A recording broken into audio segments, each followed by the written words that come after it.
Gestir okkar eru farnir og við sitjum hérna eftir, ég og Sigurjón Magnús Egilsson. Já. Við erum synir Egils. Herðu, Já. ég veit ekki hvað þetta að bæta við þetta, við fórum nú hérna rækilega yfir þetta, en við vorum náttúrulega með svona kannski meiri fókus á stóru flokkunum. Já, já. Og eins og ég sagði þarna áðan að þá víðast land, þá virðist vera komið svona bara fjórflokkur að festa sig í sessi. Já. Og það náttúrulega afrek miðflokksins að í mörgum af svona ef þú tekur kannski 20 stærstu sveitarfélögin og ef þú ert fyrir utan höfuðborgarsvæðið og Akureyri, að þá landslagið þannig að þú ert með sterkan framsóknarflokk, sterkan sjálfstæðisflokk, bara þokkalega sterkan miðflokk og þokkalega sterka samfylkingu. Þannig að það svona kannski... Það ekkert vinstri á landsbyggðinni. Já, samfylkingin, hún svona, þú veist, miðvinstri eða hvað vill kalla hana. En hún eiginlega í þessu hlutverki, þannig ef þú ert vinstri maður í einhverjum af þessum stöðum, að þá það kannski eini valkosturinn. VG ennþá inni, held ég, í Norðurþingi, Akureyri og Múlaþingi, ef ég man rétt. Það svona samfylkingar, vinstri, eitthvað í Borgarfirði sem að Jóhanna Pálovits sem nú komið hingað, hún fekk mjög fína kosningu, var það oddviti. En þetta eiginlega fjórflokkurinn út á landi. Þegar þú kemur inn í borginnar, eins og Akureyri sem vil vera borg og Reykjavík, að þá bætist svona viðreisn við. VG kannski horfði á það að ná endurnýjun hérna með vinstrinu og ef maður skoðar það því að vinstri bauð fram í Reykjavík og náði 2 inn og sem að ég held að sé bara hefur spurt einhvern í nóvember að þá hefur talið það að vera bara viðunandi árangur. Það svolítið svona þegar þú mælist inni með 3. mannin að þá upplifir þetta sem tap. Ég ekkert vissum að ég horfa á það þannig. En þau reyndu í Hafnarfirði náðu ekki. Nei. Þar náðu eins og það sama fylgi og VG hafði í 2022 sem áður en að VG rínur. En í Kópavogi þá fór VG sjálft fram og tapaði helmingnum af fylgi sínu sem var kannski ekkert mikið. Þeir voru með 5,3% og fá 2,8%. Sósíalistaflokkurinn fær 1,7% í Kópavogi, en 4% í Reykjavík, sem bendi til þess að Silja Sóley hafi nú skilað ansi góðu fylgi. Hún stóð sig mjög vel í þessari baráttu. Mundur ekki eigna henni þetta meira og minna? Jú. En fyrir flokkin... Alveg svo sönnu áður. Já, það var náttúrulega... það var búin að vera svona mælingar áður í aðdraganda þess. Ég veit það. Það var svona fylgið á þessari leið þannig á meðan að fylgið sósíalistana hefur verið á þessari leið. Ég ekki bara... Hún kemur núna. Ég myndi segja að Silja Sóley ætti þetta bara skuldlaust. Já, held ég. Kannski, ég veit ekki hvernig hún var bökkuð upp sínu félögum, en hún stóð sig ótrúlega vel í alveg eins og, var ég að meina, alveg eins og þegar Sanna kom fyrst, þá stóð hún sig ótrúlega vel. Sósíalistaflokkurinn reyndi að bjóða fram 2018 í Kópavogi, fekk þar held ég 3,2 eða 3,5, þannig 1,7% núna. Þannig að og svo það áhugavert sem ég var að reyna að benda á áðan að þú raðar saman vinstrinu, sósíalistum og tekur kannski píratana með að þá ertu komið með mun meira fylgi heldur en miðflokkurinn. Þannig að sem svona stjórnmálaafl þessi hópur og maður myndi gera ráð fyrir því að einhver vildi segja þetta svo tvístrað og eitthvað svona þannig að þá leita atkvæðin annað. Þannig ef það tækist að búa til eitt afl allavega á sveitarstjórnarstiginu, þá held ég að þessir flokkar eða það fyrirbrigði gæti vænst þess að fá 20% fylgi í Reykjavík. Svona svipað og kannski alþýðubandalagið í gamla daga og þar undir götunum. En ég nú bara farið við þetta því að við fórum eiginlega ekkert yfir þetta að við vorum mest með fókusin á stóru flokkunum. Annað sem að þessar kosningar eru endalok Pírata, held ég. Endalok Pírata. Já. Þeir dött út af þingi fyrir 1,5 ári.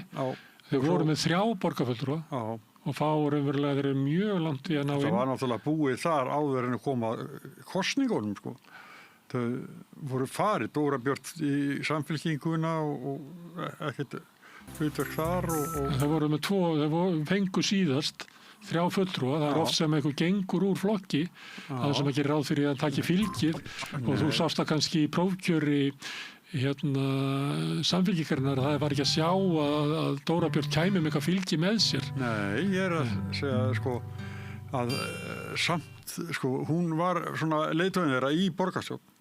Ja, hún var náttúrulega fór í frí, barningafrí og Alexander Brím var í fórustu.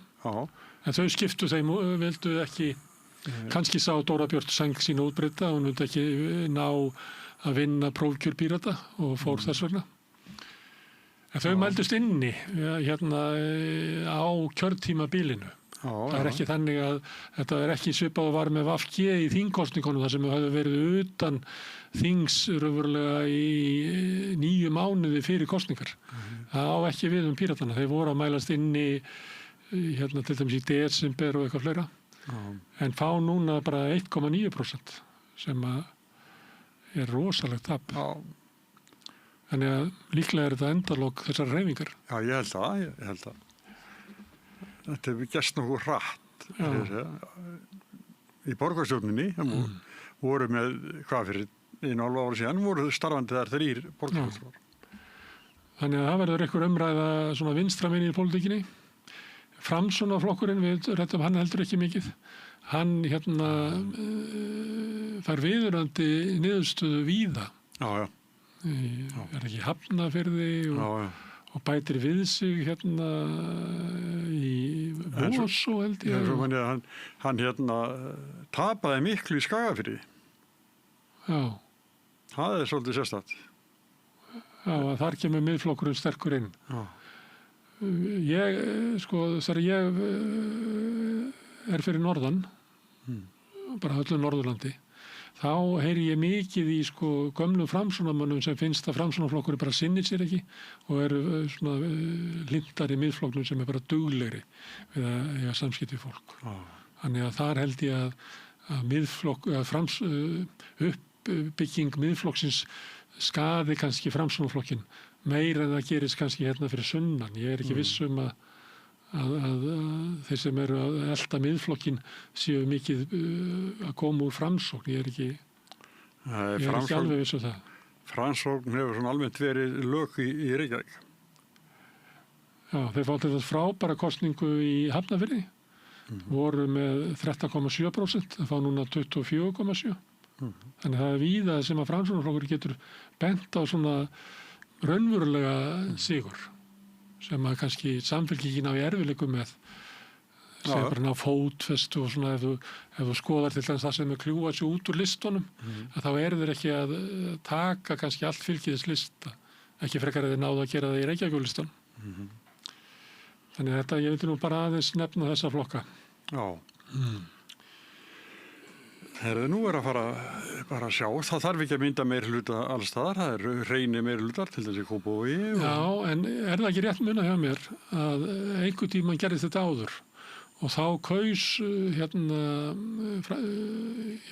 Sjálfstæðisflokkurinn sem að var gott að búa í Kópavogi, sá miklu höfðingi. Hann valdi að vera með eitt framsóknarmann áfram. Og hugmyndin hefur þá líklega verið svo að í næstu kosningum það er kannski ólíklegt og náir þessu aftur. Þannig að í staðið fyrir að vera alltaf að skipta meirihluta, þá látum við hann bara fljóta með, látum við hann vera kannski formann bæjarstjórnar eða eitthvað.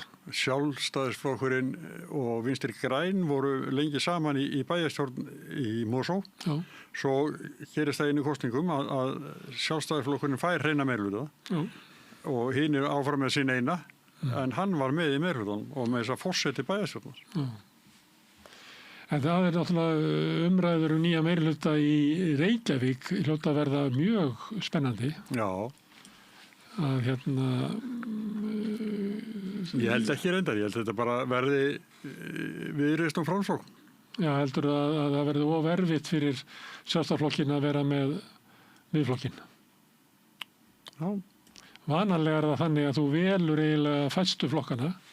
Þannig ef þú hefur möguleika að 2 flokkastjórn, þá velur það. Já, ég veit það, en ég einhvern veginn held eitt samt, sko. Já. Það einfalt reyndar, sko.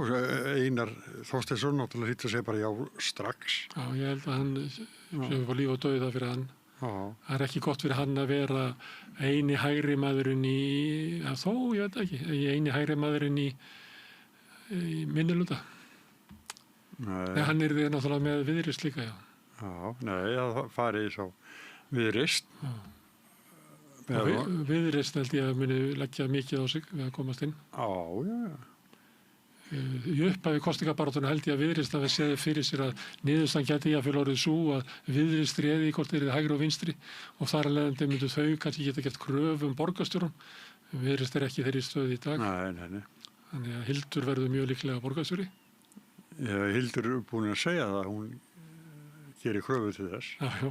Saman við hverjum sem er eðlilegt. Og líklega mun hún á þessu að því að það er náttúrulega óskastaða fyrir þann sem að þarf að semja svona að hafa 2 kosti. Þá ertu með svo sterkar stöðu við kott sem þú semur. Þannig að en kannski eins og var komið Ari var að sverja af sér kannski Snorra og svona þessa menningarstríðsmiðflokk. Kannski ég þekki það ekki, Lárus Blöndal og þetta fólk sem þarna kannski það ef þetta var í nánar skoðað, ég meina Ari var náttúrulega í Sjálfstæðisflokknum, þannig að kannski finnst þeim það bara eðlilegt að eiga samskipti við þá. Er þetta Lárus Sigurðsson, sonur Sigurður Dagssonar markmanns fyrir því? Já, ég ekki svo ættfróður að ég geti svarað þessu. Og bróðir Dags þjálfara? Ég ekki nógu. Ég held að þetta líka, það þannig ef að Sjálfstæðisflokkurinn lítur á miðflokkinn sem svona samkynnisaðila, þá hefur það sýnt að svona þessir flokkar sem eru með svona áskorenda flokkar, eins og Eiríkur Bergmann kallar á, og sem eru með svona einhverja stefnu í innflytjendamálum og svona, að þeir koðna niður ef þeir fara í stjórnarsamstarf. Ástæðan er náttúrulega svo að þú lagar ekkert skólakerfi með því að vera vondu við innflytjendur. Það bara, vandinn fer ekkert við það. Og þá er náttúrulega, ég myndi það gerast í miðflokknum, að ef að Ari myndi fara inn í meiri hluta, að þá verður kannski Snorra armurinn alveg óþolandi, að því að hann er alltaf að gera eitthvað gegn þeim. Og þá er það vaninn sá að það verður til enn róttakari flokkur á hægri vagnum. Þetta er staðan í Danmörku, Frakklandi, meira sem Hollandi og víðar. Þannig að kannski horfir Sjálfstæðisflokkurinn á það að það er gott að taka miðflokkinn inn, en það muni reynast svona svo erfitt, ég veit ekki hvort að menn hugsa svona. Þetta verða samt svona fyrir okkur sem höfum gaman að svona fréttum. Þetta er mjög spennandi. Þetta er mjög spennandi. Já, mjög, víða. Í Reykjavík.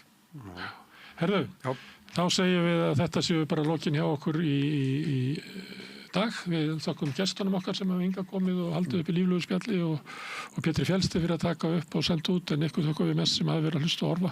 Minnum okkur á að samstöðin er tilraunaverkefni. Það ræðst eiginlega af þátttöku almennings hvort okkur takist að halda þessu úti.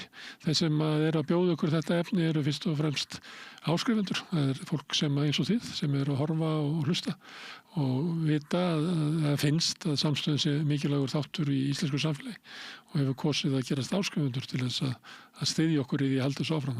Grunnárskriftin er 2750 krónur, þú mátt borga meira þú vilt og þú getur skráðið með því að fara inn á samstöðin.is, þar er hnappur sem ástendur áskrift. Hvet ykkur sérstaklega þau sem hafa kannski í hjarta sínu löngu ákveðið sig að styðja samstöðina að drífa sig í því og kýla á það. En þetta er nóg í bili, njótið þessum eftir að helginni og við sjáumst aftur hérna annað kvöld klukkan 8.